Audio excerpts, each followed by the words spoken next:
It's Jasmine Brand with thejasminebrand.com, and I'm here with Chrisette Michelle. How are you doing? I'm good, thank you. I miss you on TV, so I'm really glad to see you in person. I'm glad you're here. Let's jump right in with music. Your new single is out, Steady. Can you talk about it a little bit? We went in the studio and we had some fun. I'd like to create like a playful environment for this album and in the studio and just sort of bring that to the audience. So it's been really fun to hear everybody's response. Yeah, people really love it. I feel like it has like a hip-hop sort of undertone to it. What inspired the song? My life, really, and just the more fun things about it. You know, the car that I drive, the shoes that I wear, the hair. Just the fun girl stuff. I just wanted something I could dance to and rock out to. So, yeah. Okay, so we're working on our fifth. Is this our fifth studio album? Right? Yeah. That's 5 is big. That's crazy. Not that other ones aren't big, but 5 is really big. 5 is a huge number. Yeah. So I'm proud of that. How far along are you in the process with the album? We're just about done. We're at the point in the album where you start picking out who you want to feature, different rappers and things like that. Okay. What's your recording process, or I guess your writing process like? Are you like at a home, or while you're out on the road, or is it like, do you go on vacation? Like, what's that process like? I like to be right behind the microphone. I like the first thing that comes to mind when I hear the music to be what I record. I don't like to overthink it, and then if it doesn't work, I just won't use it. But I'd rather not try to make believe I thought something else. Okay. At this point, what do you feel like the project is going to feel like or sound or? Yeah, it's going to be fun. It's going to be up-tempo. Okay. The ballads are big ballads with a heavy bass line, so they have like almost like a pop feel to them. But nothing is soft and gentle. Everything is hit you over the head. Okay. What's the most challenging part of creating an album? Hoping that it's approved. Okay. Do you know? Now that I have my own record label, the approval process is a lot different. Of course, I'm on the board of approval, and that makes it a lot easier. But there are still people who are paying for things, funding things, sponsoring things, and you want to make sure that everybody's happy with the product. Okay. Now, I know you have a lot of moving parts. I was on your website. What's the latest with Rich Hipster in general? Sure. So Rich Hipster is multifaceted.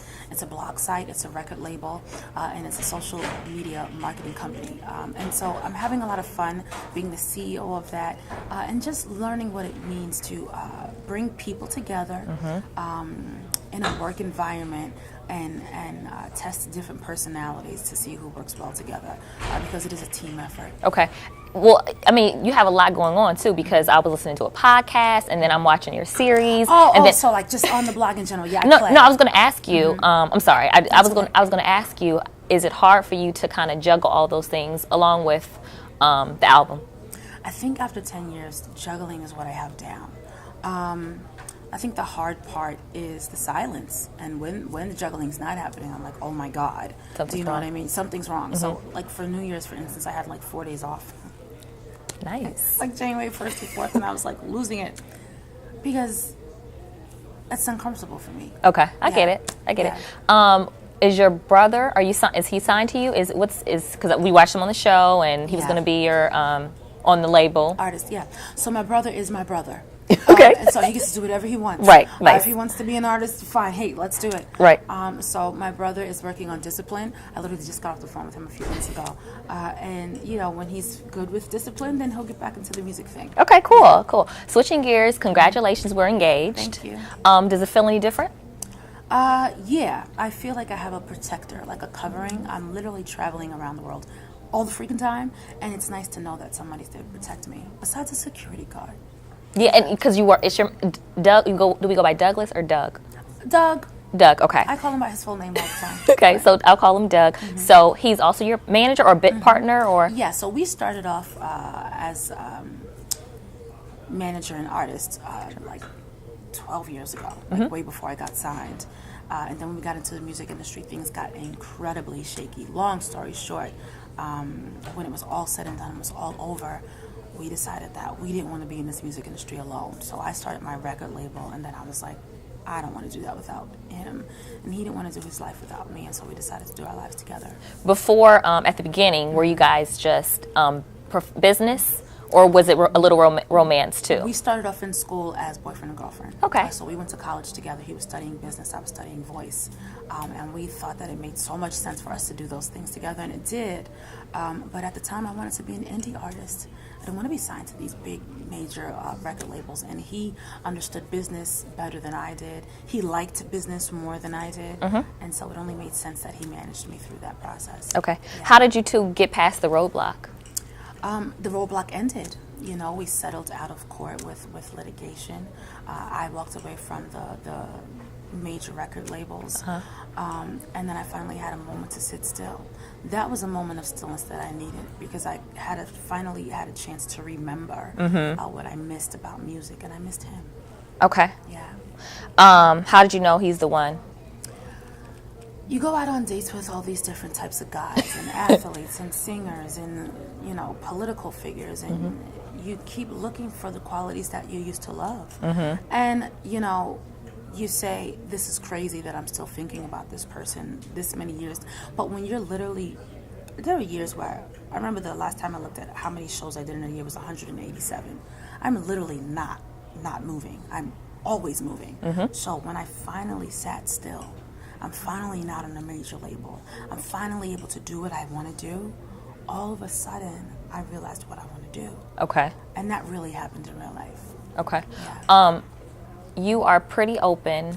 Well, I was going to say you're pretty open on social media about your relationship, but through the web series, I feel like we've gotten to know him, and you know your love life. Were you or are you apprehensive about showing that side? Sure. I mean, luckily, I'm the editor. Yeah. Do you know? It's my camera and my SIM card. So, you know, and it's that simple. I have two computers. We love Final Cut Pro, and we have fun with it. And I show the stuff that I want to show. I know sometimes, like, I remember one time I said curses at the end of one of the episodes. I watched it. And he was like, baby, you have to take that off. I was like, but baby, I was, you know, that's the space I was in. I want to share that, you know, and we did. So. Okay. Well, I wanted to ask you about the episode because based on what I saw, you didn't like the fact that I think someone was interviewing you and they asked him a question. Is that what kind of, or was it something else we didn't see? No, it wasn't. It was essentially the fact that I wanted to protect him. It's very scary when, like my brothers, for instance, when I bring them into a situation and it's public and they have to put their business on Front Street. They're fine with it. But as the big sister, mother hen, I'm like, oh my God, like, don't hurt him. Don't. So, you know, that interview was a great interview, but I was just so afraid of what would happen what if they don't like him? You know, what if they see something that I don't see? You know, just all these scary things. And you weren't prepared for that? I wasn't prepared. Okay. I didn't even think of it. It didn't even cross my mind. But he was sitting right there, though. He was sitting right there, and he was totally comfortable answering. I was like, oh my God, say the right thing, be good. Yeah, well, I thought it was fun. I liked his answer, but he always gives good answers. Yes. Well, that's why he's your man. He's smarter than I am. How difficult is it being in a relationship and working with the person? That's the easy part. Okay. Yeah, that's the easy part. I did that with my mom for 10 years. So you're used to it. Yeah. Okay. Now, has marriage always been important to you, or something that came more important later on? No, it hasn't. Okay. My parents were married for 33 years, and that was just the standard. And so it's just something that I naturally gravitated towards when it was time. But no. Okay. I'm not very traditional. Okay. Yeah. I would assume that you're not too traditional. Switching gears here, I've been watching your YouTube series, Becoming Mrs. Ellison. Are you trying to get a show off of that? Only I'm asking because it looked like I felt like I was kind of watching a show. Wow, that's cool. We've been offered I've been offered shows since I did R&B Divas LA. Like, I was offered deals and given money to produce a show myself. So that's already like in talks. Okay. And we're talking about now having Becoming Mrs. Ellison be the title of the series that I'll do. So, yeah, I didn't do that to get a show. I've been YouTubing for like 5 or 6 years since I did my Audrey Hepburn mixtape years back. Okay. I just love YouTube. I'm a YouTube junkie. And so I decided to make my own series. Okay. Yeah. So I love the series. What sort of inspired the Becoming Mrs. Ellison's sort of series? You know, we were going through titles and trying to figure out what to do. And I didn't know that people were going to be so excited that I got engaged. I knew that it was a celebratory moment, but I didn't know that it would give people hope and that people would say Black love exists. I didn't know that would happen. So I said, okay, this is for them. Part of what I'm experiencing is for them. And as an artist, you decide on your contributions. You know, when you realize that something is meaningful to somebody, you make art from it. And so that's what Becoming Mrs. Ellison is. Okay. So it's highly likely that in the future we may see a show with you and your fiance and your team and stuff like that. Okay. Both of our teams colliding in the show. It's happening. Okay. Right now it's kind of happening. It's happening. But both of our teams colliding. Us moving towards the house we're building, and then the big wedding. So yeah, that's happening. Would it be a So that would be on the show. Okay. Do we have a network yet? We have a few. Okay. So, That's a great position to be in. Yeah, it's crazy.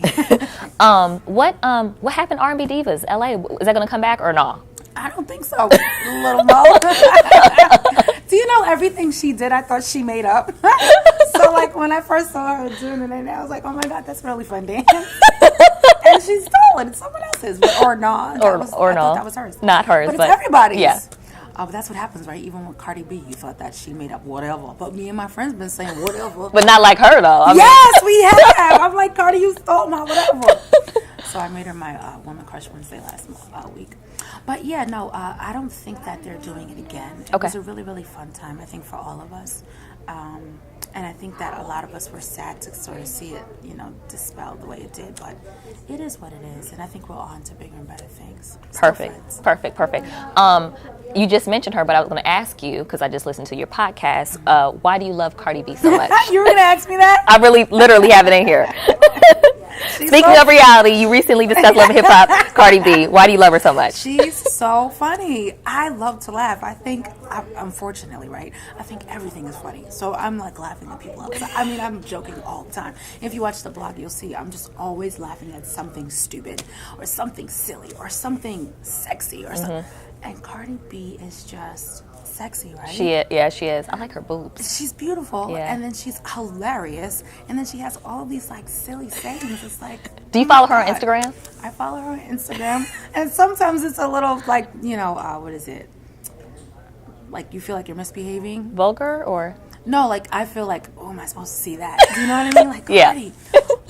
But you keep scrolling, and you're like, right. And then she says something funny, and it's funny. Well, I didn't know she was so popular before the show. Apparently, people were late to the game. Apparently, and that's how it is with reality TV. You find these hometown heroes, or these people who are great in their community, and you bring them to television, and your city's like, well, we already knew this. Right, right. Y'all late, right? So I'm from New York.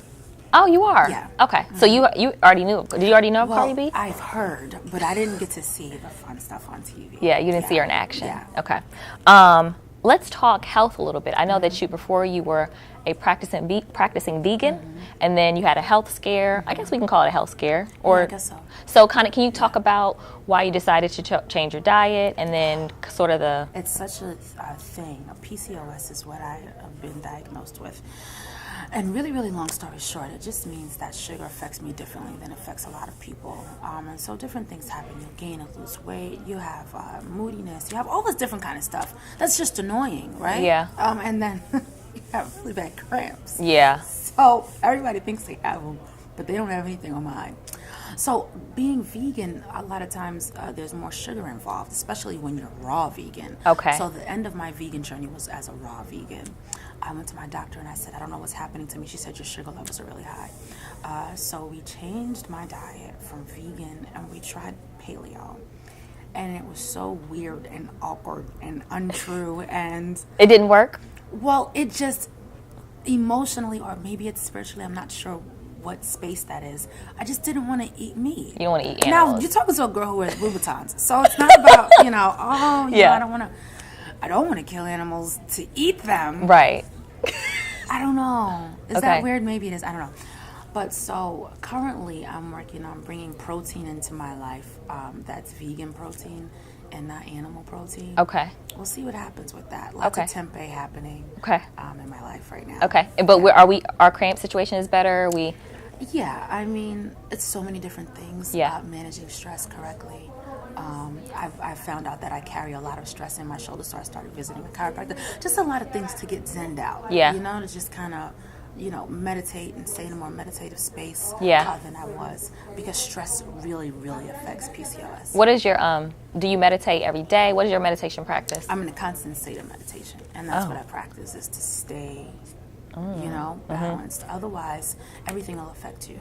Every single time somebody looks at you funny, oh no, she didn't. I swear to God, that's my word. No. So it's my goal to just stay in a balanced space. Okay. You know? Okay. Yeah. We're almost